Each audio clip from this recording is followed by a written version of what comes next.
On the seventh day, march around the city 7 times. Then the priests should make a long blast with the ram's horn. As soon as you hear the sound of the people shall shout a great shout.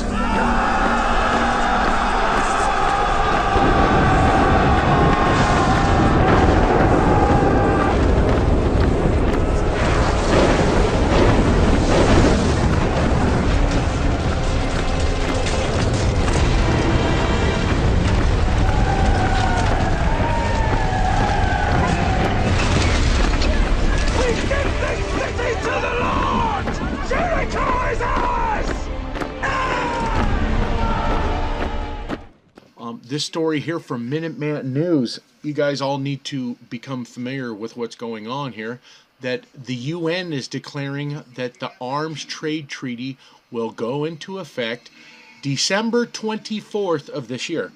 What does all this mean for us? Well, I'm going to show you some of the articles that were in this UN trade agreement treaty. That Article 2 of the treaty defines the scope of the treaty's prohibitions: the right to own, buy, sell, trade, or transfer all means of armed resistance. Armed resistance? You mean armed resistance against our own tyrannical government? Oh, that kind of resistance. Oh, we can't have that, can we, UN? Oh, okay.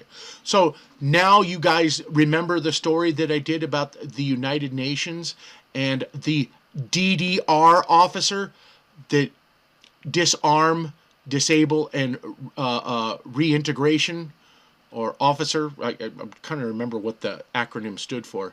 But the DDR officer that they brought in for the New York office, is the UN going to be implemented to come in and help take away the guns of the citizens of the United States? That remains to be seen yet. But let us go on here. This also includes handguns and is denied to civilians by this section of the Arms Trade Treaty. Article 3 places the ammunition and munitions fired also within the scope of the treaty's prohibition. Article 4 rounds out the regulations, also placing all parts and components of weapons within the scheme of this UN Trade Treaty Agreement. Perhaps the most immediate threat to the rights of gun owners in the Arms Trade Treaty is found in Article 5. Under the title of General Implementation, Article 5 mandates that all countries participating in the treaty shall establish and maintain a national control system, including a national control list. This list should apply the provisions of this treaty to the broadest range of conventional arms. Article 12 adds to the record-keeping requirement, mandating that the list include the quantity, value, model, type, authorized international transfers of conventional arms, as well as the identity of end users of these items.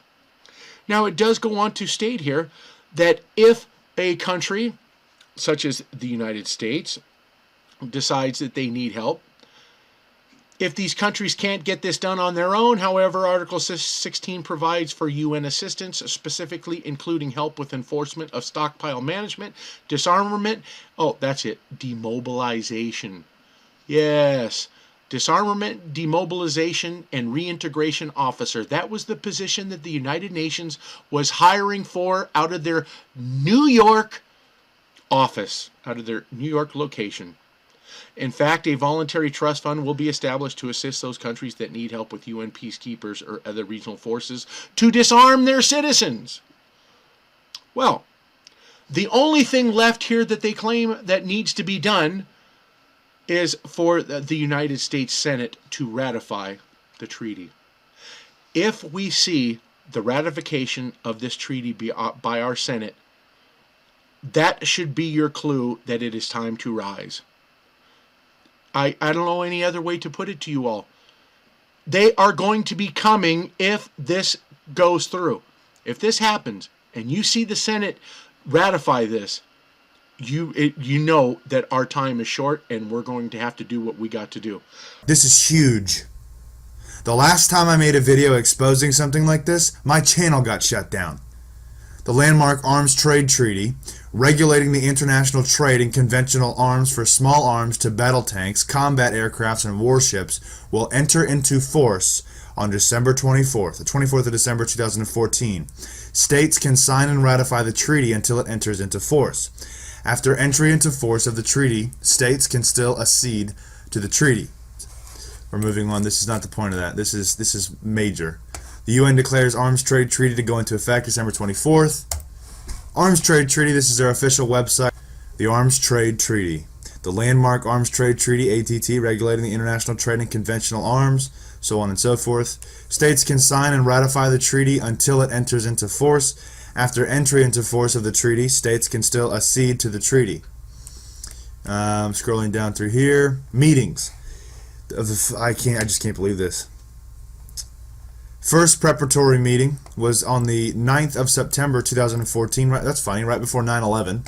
Second preparatory meeting for the first conference of states parties to the Arms Trade Treaty, Berlin, 27th to 28th November 2014. Oh my gosh. There you go. General Assembly resolutions. Human Rights Council resolution, impact of arms transfers on human rights in armed conflicts.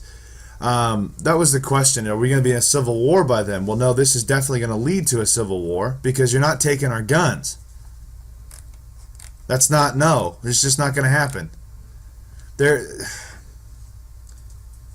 It's so clear who wants blood and who doesn't, because the people who don't want blood are simply arming up and saying, no, these are my rights. This is God-given. You can't take that away. On the seventh day, march around the city 7 times. Then the priests should make a long blast with the ram's horn. As soon as you hear the sound of